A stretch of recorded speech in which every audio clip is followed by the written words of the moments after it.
嘿，大家伙儿早喽！8月3号星期四，这一周过得还是特别快。这2周工作特别忙，感觉还得再忙多半周。这周末是大阪的电川河花火大会，还是挺期待的。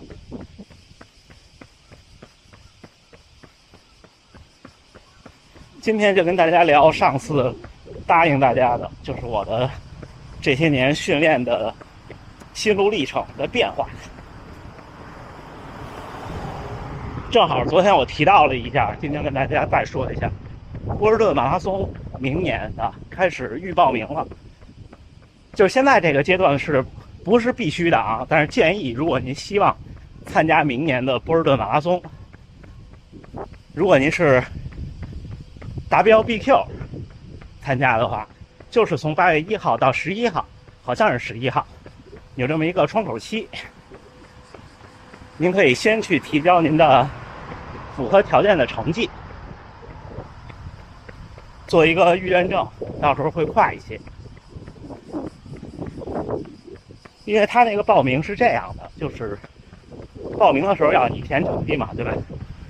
然后很多的马拉松都是可以在它的选项里找到的，就你直接选就行了，它数据库应该是通的。但是也有很多没有或者来不及更新。比方说我成功报名但是没去成的那2次，那3次，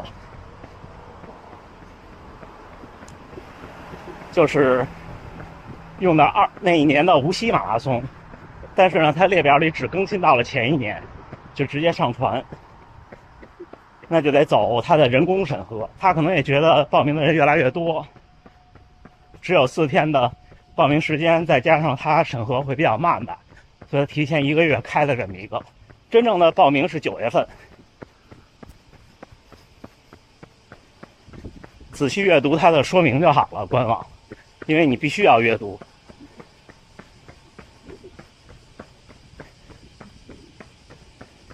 我也不好估计成绩，但是我估计差不多应该恢复到19年之前的水平。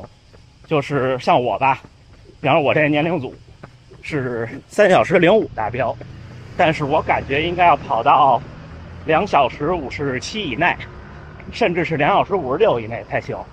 因为它最终还是达标的人里排名，人数到了就卡住了，就跟考大学一样。行，这波士顿说到这儿，一会儿咱们换视角跟大家聊聊训练。今天轻松跑了，昨天强度课比较累，跟大家分享这些年的训练。我刚连续的上了2公里的坡，到达大阪城。2016年的东京马拉松，我也参加了这年，有这件衣服。很快就下坡了。如果我跑这个路线14公里到大阪城，这个坡还是挺有挑战的。然后这半圈下坡，回家的时候还得再上半圈坡，那个时候是18公里到19公里，也是挺有挑战的。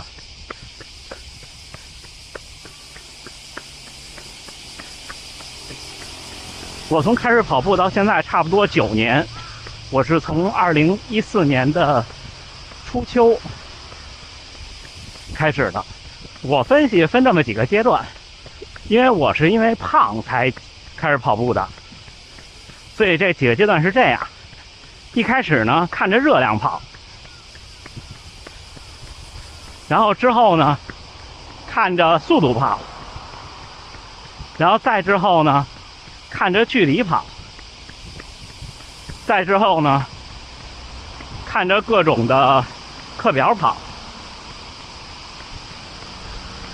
然后再之后呢，看着质量跑。可能还没到下一个阶段，我猜下一个阶段就是看着心情跑。什么意思呢？第一段时间看着热量跑，那时候给自己定个目标，每天跑200千卡。那时候200千卡对我来说就是3公里。之后呢，就是看着速度跑，后来呢就想跑快点，那时候已经能跑5公里了。有一阵儿就想今天能不能比昨天快点，那时候5公里跑27分钟，之后26分钟，然后第一次跑到24分钟，特别高兴。但是等我能跑到20分钟的时候，我已经不看速度跑了，然后再之后看距离跑。后来就开始统计1个月跑多少，发现好少啊，100多公里。后来是200多公里。之后就去新加坡那一年，在当地认识了跑步的人，1个月都300多、400公里将近。那时候觉得300多公里不可能啊，好难呀。我也是从差不多那个时候开始真的规律的训练的。以前都是通勤，通勤虽然也规律，那是因为上班的时间规律，并不是说我每天就早起有那个时间去训练。但是在新加坡那时候，就是每天固定的5点，甚至不到5点就出门跑步。那时候就想的是把这个距离拉长。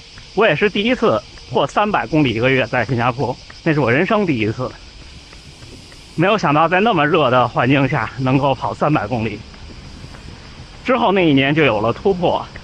那一年的纽约马拉松跑了3小时02，而前一年我只能跑3小时45。区别也跟大家分享过很多次，就是每一次跑步的距离拉长了，就连续跑动的距离拉长了。那时候最长一次从东海岸公园跑到了机场。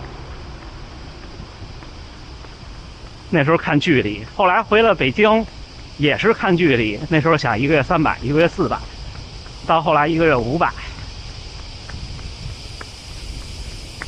后边这个看课表，其实跟看距离是几乎有一半时间是重叠的。跑400公里1个月那几个月，我是总跑各种的强度课，就不是说规定一个周期的训练，就是说跑这种就像昨天那种强度课。找各种各样的强度课，然后自己去跑，特别高兴。当然后来又陷入了追求跑量的逻辑里，就是跟大家分享的这2年，1个月500公里，导致身体的压力值比较大，导致强度课变少，或者说强度课的质量变差。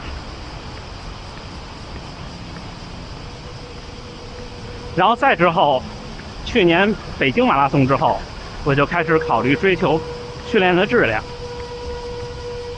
但是这个转变不好做的，因为我以前一直就是不快不慢的这种中长距离训练，导致呢强度也不大，但是又累，所以呢真正需要跑强度的时候又跑不起来。这次从波士顿回来，借着心态的调整，我现在这种普通的日常的训练就更偏向慢跑，更轻松一些。然后强度课呢发挥的会更好，这就是大体的过程。心路历程我觉得是这样的。为什么我老劝大家说马拉松是个吃苦的事情？我的2次突破都是因为生活的一些变化。第一次突破是2018年、2019年，去新加坡要工作一段时间，自己去的。第一是我是北方人，对那个气候和饮食我是有些不适应的，或者说一开始是很不适应的。然后再加上那段时间压力特别大，各种的事情，然后心态就很不好。我觉得在那个状态下，我把好多的寄托放在跑步上，增加了强度，增加了距离，然后我获得了一些突破。那个突破对我的意义是重大的，因为在2019年纽约马拉松之前， BQ 是我不敢想象的一个事儿，而且那个时候我还是前一个年龄组，就是3小时 BQ 的那个年龄组，那时候根本就不敢想3个小时。而那一年多奠定的基础，让我在纽约马拉松上大幅的提高了个人最好成绩，就不一样了。之后我就觉得我可以，其实那次已经 BQ 了，但是如果按照那个成绩报名是排不进这个名次的。那一年是要2小时57，后来的无锡跑了2小时56。再下一个突破就是发生在最近这几年。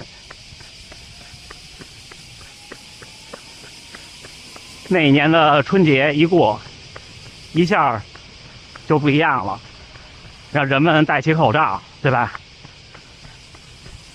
那段时间给了我一个非常大的压力，因为我觉得，我这个训练的成绩刚好起来，然后训练的状态也刚好起来，我不能因为这些东西把我打败。那段时间，那个冬天，几乎4个月吧，我一直是戴着口罩在跑，在晨训，在没有人的北京的清晨凌晨的大街上，而且还跑强度、跑变速、跑间歇。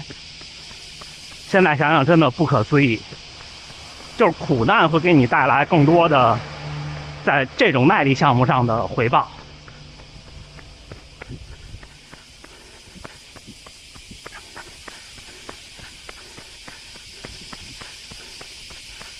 你们老说那段时间看我视频每天都跟打鸡血一样，是这样的，为什么呢？是因为我告诉自己绝对不能认输，不能垮掉。你们这样想，就面对不停取消的各种比赛，你不知道下一场是哪一场，你总要绷着这根弦去准备。那时候我不止一期分享过我当时的心境，就是专业运动员都没有我累，因为专业运动员是按照比赛的周期来准备比赛，他明确知道今年的比赛是几月几号，而那几年是完全不知道的。那你就只能准备着说，下一场比赛会来。所以那段时间不是不想放松，是不敢放松，就怕放松了就再也蹦不起来了。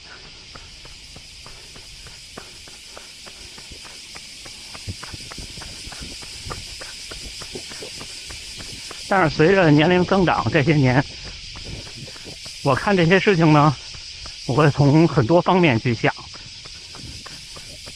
我不是一个太能吃苦的性格以前，但是这些事情改变了我，让我在比较艰难这段时间顶了过来。不光是外在的，还有内在的。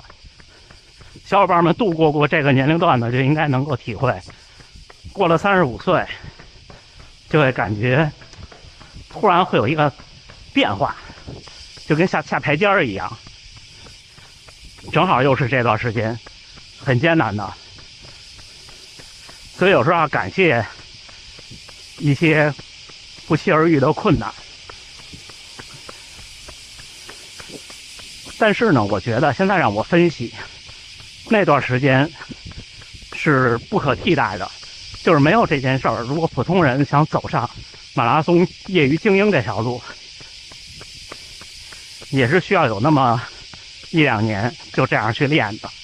你要一开始就像专业运动员那样练，除非你是从小练，小孩子们也是先吃几年苦的。像普通人，我们20多岁、30多岁开始跑步，如果你想把成绩跑到一个不错的水平，那肯定是有那么几年要跑得比较多，要比较苦。之后你进入一个你已经熟悉的训练节奏，就像我现在这样，已经9年了。只不过外在环境逼得我在那几年坚持的比较好，或者说逼得我有那几年，因为很多人跑一生也没有那几年。但是如果您就为了锻炼身体，没有任何问题。就他那种又什么都想要，又什么都不想做的那种状态，那种就每天活在焦虑中。这就是为什么这几年是这么一个状态。而现在呢，跑完了6场大满贯，跑完了我心目中的波士顿之后，我在想，我就在反思嘛，纠偏，我就想以前那样对不对，会不会让我的成绩更好？我发现像那样跑500公里1个月不会让我的成绩更好，我的绝对速度起不来，还是起不来，所以我要尝试改变，而且我现在有尝试改变的资本，因为我有这个体能储备，我有这个训练基础，而且就算我尝试一些训练状态的改变，也不会太影响我的训练量。在这个状态下，我尝试去做一些改变，并且愿意和大家分享一下这些改变。差不多说了挺多了，有什么再想起来的，咱们明天接着说，好吗？我折返回家了，大家加油干，加油干！哎，8月3号星期四清晨7点10分，训练结束啊，第2个训练日。但是这周比较特别，这4天的训练日的第1天就是昨天是强度课，所以今天就很轻松跑一个半马，还是一个半程马拉松，1小时49。平均功率194，平均配速5分10，平均心率140，步频196。今天就全程匀速，慢慢跑吧，然后上坡就慢点，下坡就快点，还行。但是说实话有点疲劳，就是怎么说呢？这种疲劳不是说肌肉疼或者哪儿明显的累，就是你就不是太兴奋，因为你兴奋的那个点昨天就已经都释放了。我觉得这个状态是特别好的，就是你该努力的时候，该出状态的时候就努力去拼，然后该往下自己调整的时候就自己调整。像那段时间就是每个月拼500公里这段时间，每天都特亢奋，然后就没办法，确实是没有现在状态好。今天分享的反正是都说了一遍流水账，只是呢有些细节或者有一些我可能想到但是忘记说的东西，我们最近就时不时的聊一聊，好吗？行，这天真的是热起来了，然后2伏还有几天，之后是3伏，再有10天就差不多了，